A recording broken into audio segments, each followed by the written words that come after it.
سو آپ نے رورل میں کام کیا ہے, میں تھوڑا سا ایکسپیرینس آپ کا جاننا چاہوں گا نا کہ رورل ایریاز میں ایک تو آپ کو پتہ ہے نا کہ وہ جو پیٹریارکل ہمارا جو ایک اسٹرکچر ہے نا جو سوسائٹی کا, اس کی جڑیں وہاں بہت مضبوط ہے. اربن میں پھر بھی آپ کو ساس کا جو انفلوئنس ہے بہو کے اوپر وہ اتنا زیادہ نہیں ملے گا, لیکن رورل میں کافی زیادہ ہوتا ہے. تو یہ جو ڈیلیوریز میں اور بچے پیدا کرنے میں کیا چیزیں آپ نے نوٹ کی ہیں وہاں پہ جو آپ کے لیے زیادہ شاکنگ لگی ہوں؟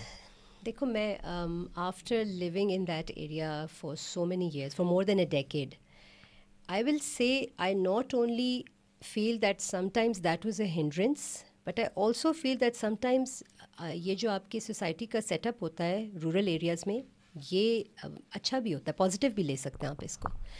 For example you are living in a family, تو اگر آپ اپنی ساس کے ساتھ آئے ہیں یا اپنی نندوں کے ساتھ آئے ہیں ڈاکٹر کے پاس چیک اپ کرانے, تو یہ بڑا آبویس ہوتا تھا کئی دفعہ ہمیں کہ وہ ان لاز اس اپنی بہو کا یا اپنی بھابھی کا بہت خیال بھی کرتے تھے.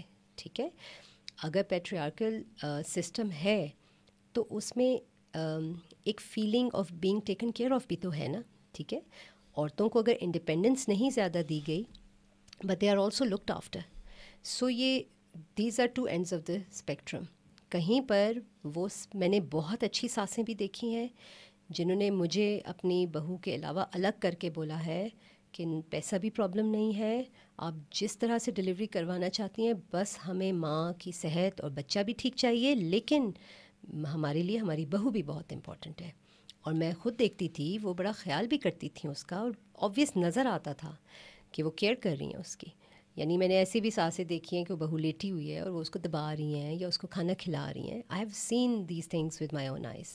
اگر آپ اپوزٹ اسپیکٹرم میں اس کو نیگیٹو میں دیکھیں تو بالکل ایسی بھی ساسیں ہوتی تھیں جو بہو کو سانس نہیں لینے دیتی تھیں, اور بچہ کہاں ڈلیور ہوگا, کس طرح ڈلیور ہوگا, وہ ان کی مرضی کے بغیر کوئی ڈیسیژن نہیں لے سکتی تھیں. کئی دفعہ بہت آبویس کمپلیکیشن ہوتی تھی. I would point it out کہ even if you don't trust me you can go to any other gynaecologist in the area اور آپ دیکھ لیں, لیکن جو اس نے سوچ لیا ہے ساس نے, وہ اس نے سوچ لیا ہے. اسی طرح اگر ہسبینڈ یا جو اس کے سسر فادر ان لا ہوتے تھے, ان کی مرضی کے بغیر ڈلیوری کی کوئی ڈیسیژن نہیں لی جاتی تھی. اب ایز اے وومن آدمیوں کو سمجھانا بہت ڈیفیکلٹ ہے. اب ایک 65 یا 70 ایئر اولڈ آدمی انکل سے میں بات کر رہی ہوں, میں بتا رہی ہوں دیکھیں آپ کی بہو کا یہ ہے, اس کو اس طرح ڈلیوری ہونی چاہیے, آپ کو یہاں لے جانا چاہیے, اگر کوئی فیٹل ڈسٹریس ہے, if the baby is in danger in any way, تو ان کو بتانا. اور اگر ان کا ایک فکس مائنڈ سیٹ ہے تو آپ اس کو چینج نہیں کر سکتے. آئی تھنک رورل ایریاز میں اچھا کام بھی بہت ہو رہا ہے اور تھوڑا سا میل پریکٹس بھی ہوئی ہے.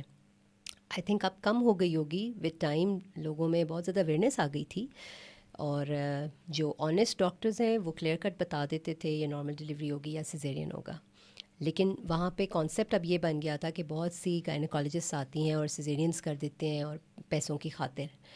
تو یہ ایک کلچر یا ان کا ایک مائنڈ سیٹ تھا. تو اگر وہ ایک فادر ان لا ہے, وہ بڑی ایج کے ہیں, اور مجھے ان سے بات کرنی پڑتی تھی, تو کبھی کبھی آکورڈ ہو جاتا تھا کہ آپ ایک 70-75 ایئر اولڈ میل سے, بڑی ایج کے, ہمارے لیے تو فادر فگر ہیں, تو ان کو آپ کو سمجھانا پڑ رہا ہوتا تھا کہ جی ڈلیوری میں یہ مسئلہ ہے, ایسے ہے, بیبی کو یہ ہے, مدر کو یہ ہے.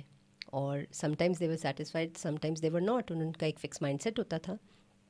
اور آئی تھنک وہاں پر میل پریکٹس کی وجہ سے بھی کئی دفعہ ٹرسٹ وہ ڈاکٹرس کو نہیں کرتے تھے.